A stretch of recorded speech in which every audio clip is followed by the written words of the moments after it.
Jai Ma Sarde students, welcome to my channel Riddhi tutorial classes. Today I am going to start my video and discuss about principle of organization. Okay, so guys, please stay with me till the end. Principle of organization. Principle of organization को समझने के लिए सबसे पहले हमको क्या समझना होगा, तो मीनिंग ऑफ ऑर्गेनाइजेशन। मीनिंग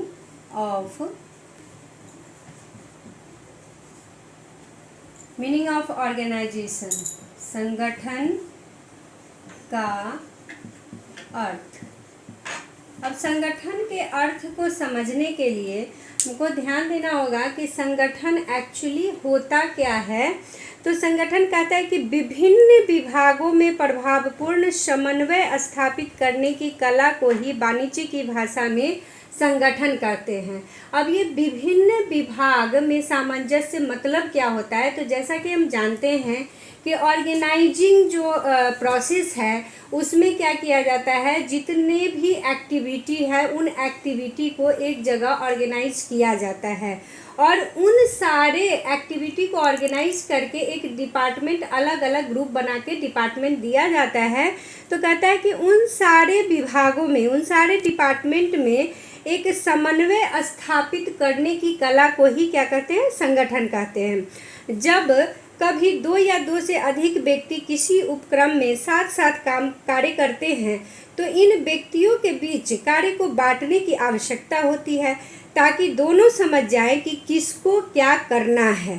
ठीक है, तो इसी का नाम क्या होता है, तो संगठन होता है और यहीं से संगठन की प्रक्रिया भी स्टार्ट हो जाती है। ठीक है, तो हम कह सकते हैं कि ऑर्गेनाइजेशन जो है, ऑर्गेनाइजेशन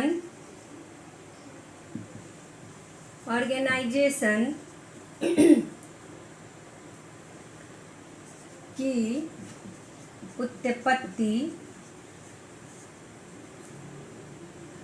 अंग्रेजी शब्द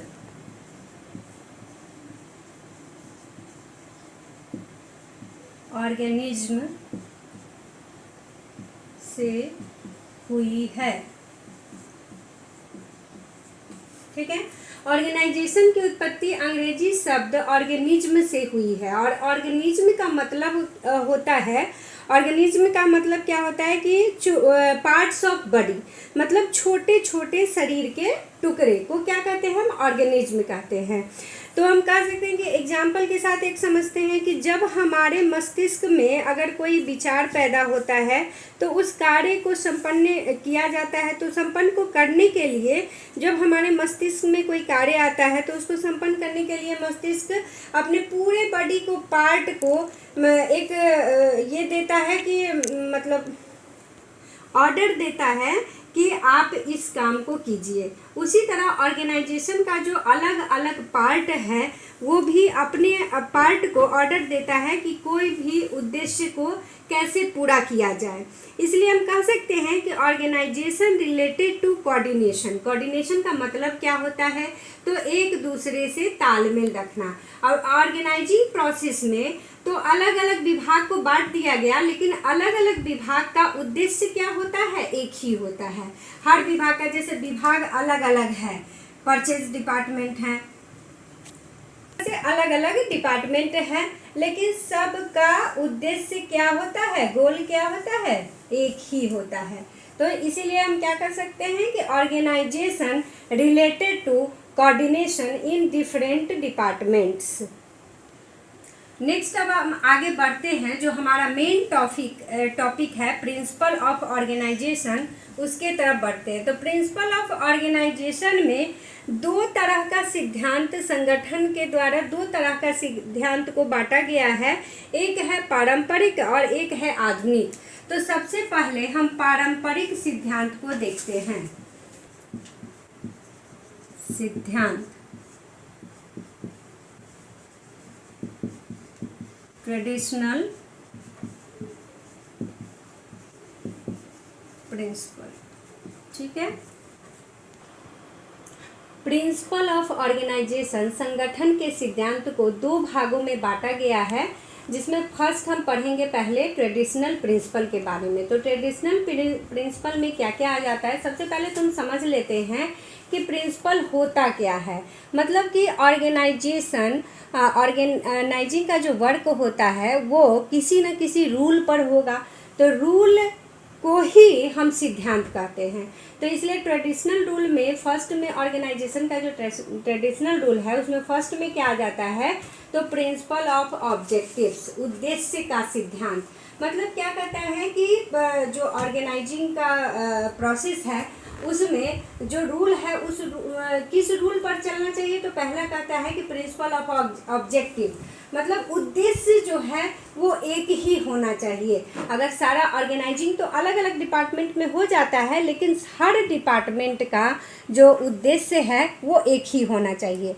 सेकंड क्या कहता है कि प्रिंसिपल ऑफ कोऑर्डिनेशन, समन्वय का सिद्धांत। मतलब कि सारे विभाग में जितने भी विभाग बांटे गए हैं उन सारे विभाग में कोऑर्डिनेशन होना चाहिए, मतलब तालमेल होना चाहिए एक दूसरे से।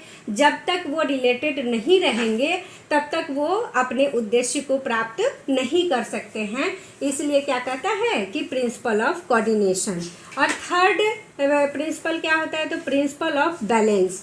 मतलब जितने भी डिपार्टमेंट हैं ऑर्गेनाइजिंग में, जितने भी डिपार्टमेंट को बांटा गया है उन सारे डिपार्टमेंट के बीच में जो काम है, जितना उसमें पर्सोनल की आवश्यकता है, वो सारे में क्या होना चाहिए कि बैलेंस होना चाहिए। जो वर्क का पीरियड है वो सारा बैलेंस होना चाहिए। इसलिए क्या कहता है कि बैलेंस का प्रिंसिपल ऑफ बैलेंस। फोर्थ आता है प्रिंसिपल ऑफ रिस्पॉन्सिबिलिटी, उत्तरदायित्व का सिद्धांत। इसमें क्या उत्तरदायित्व का सिद्धांत से मतलब होता है कि सारे जो वर्कर हैं, जो एम्प्लॉय है, जो सारे विभाग में काम करेंगे, कौन किसके प्रति उत्तरदायी होगा, ये इस सिद्धांत से रिलेटेड होता है। इसलिए हम क्या कह सकते हैं कि ऑर्गेनाइजेशन में प्रिंसिपल ऑफ रिस्पॉन्सिबिलिटी भी एक सिद्धांत है।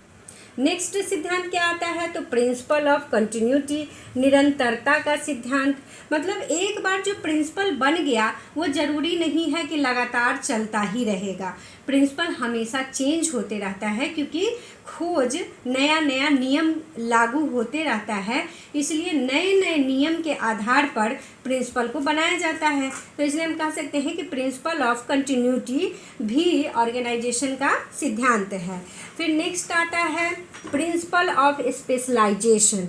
मतलब जैसा कि हम जानते हैं कि ऑर्गेनाइजिंग प्रोसेस में सारे विभाग को अलग अलग बांटा जाता है और हर विभाग में जो एम्प्लॉय रखा जाता है वो एम्प्लॉय ऐसा रखा जाता है जो उस वर्क के स्पेशलाइज्ड हो। इसलिए एक आदमी एक ही काम को बार बार करता है और उससे उसको स्पेशलाइजेशन मिल जाता है उस वर्क में। इसलिए क्या कहता है ऑर्गेनाइजिंग का छठा पॉइंट कि प्रिंसिपल ऑफ स्पेशलाइजेशन। फिर नेक्स्ट कहता है कि प्रिंसिपल ऑफ ऑथोरिटी, मीन्स अगर आप किसी को रिस्पॉन्सिबिलिटी देते हो तो रिस्पॉन्सिबिलिटी के साथ ऑथोरिटी ज़रूर होनी चाहिए, क्योंकि जब तक अधिकार नहीं होगा तब तक कोई काम नहीं हो सकता है सही ढंग से। इसलिए क्या कहते हैं principle of authority. Next point आता है प्रिंसिपल ऑफ फ्लेक्सिबिलिटी, मतलब लोच का सिद्धांत। जैसे अगर कोई नियम बन गया है तो ज़रूरी नहीं है कि वो नियम हमेशा के लिए रहेगा। नियम हमेशा फ्लेक्सिबल होना चाहिए, ज़रूरत के हिसाब से उसको बदला जा सकता है। इसीलिए कहते हैं कि प्रिंसिपल ऑफ फ्लेक्सिबिलिटी। तो ये सारे रूल पर एक ऑर्गेनाइजेशन वर्क करता है। तो ये हमारा हो गया क्या ट्रेडिशनल वर्क। अब आगे देखते हैं कि जो हमारा मॉडर्न वर्क है वो क्या होता है। तो प्रिंसिपल ऑफ ऑर्गेनाइजेशन में हमारा दूसरा जो है वो है क्या, आधुनिक सिद्धांत, मतलब मॉडर्न प्रिंसिपल। मॉडर्न प्रिंसिपल पहला कहता है कि प्रिंसिपल ऑफ इफिशियंसी, कुशलता का सिद्धांत। अब इसमें कहता है कि ऑर्गेनाइजेशन को सब भाग में तो बांट दिया गया है, लेकिन उसमें कितनी कुशलता से काम हो रहा है इसको देखने के लिए क्या करते हैं तो प्रिंसिपल ऑफ इफिशियंसी। तो इसमें कह सकते हैं कि जब वह निर्धारित उद्देश्य को न्यूनतम लागत पर प्राप्त करे तो उसको हम क्या कर सकते हैं, प्रिंसिपल ऑफ इफ़िशियंसी, मतलब जिसमें लागत एकदम कम लगे और प्रोडक्शन ज़्यादा हो सके। फिर नेक्स्ट आता है प्रिंसिपल ऑफ यूनिटी ऑब्जेक्टिव, उद्देश्य की एकता का सिद्धांत। मतलब इसमें कहता है कि सारे विभाग का उद्देश्य क्या होना चाहिए, एक ही होना चाहिए। अगर उद्देश्य एक नहीं होगा तो कभी भी काम सही ढंग से नहीं हो सकता है। कभी भी हम दो नाव पे पैर रख करके सवारी करें तो हम सही जगह नहीं पहुंच सकते। इसीलिए क्या कहता है कि principle of unity objective. Next आता है प्रिंसिपल ऑफ फॉर्मेलिटी, औपचारिकता का सिद्धांत। औपचारिकता का सिद्धांत में कहता है कि इस सिद्धांत के अनुसार उपक्रम के संगठन में कार्य करने वाले प्रत्येक व्यक्ति को इस बात का ज्ञान होना चाहिए कि उसका क्या कार्य है, वह किसके प्रति उत्तरदायित्व है, ये होना चाहिए। इसलिए क्या कहता है कि प्रिंसिपल ऑफ फॉर्मेलिटी। नेक्स्ट आता है principle of checks and balance, जांच एवं संतुलन का सिद्धांत। यह क्या कहता है, इस सिद्धांत के अनुसार किसी एक व्यक्ति, समूह, शाखा या विभाग द्वारा निष्पादित सभी कार्यों को किसी दूसरे व्यक्ति, शाखा, विभाग द्वारा जांच एवं संतुलन रखने का प्रयत्न किया जाता है।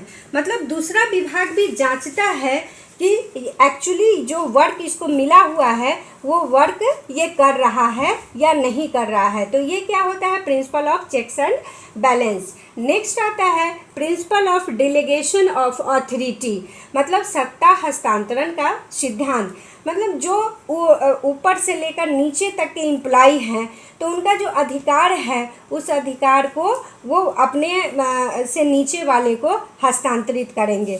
अगर वो हस्तांतरित नहीं करेंगे तो उनके नीचे के जो एम्प्लॉय हैं वो सही ढंग से काम को नहीं कर पाएंगे। इसलिए सत्ता का हस्तांतरण करना जरूरी होता है।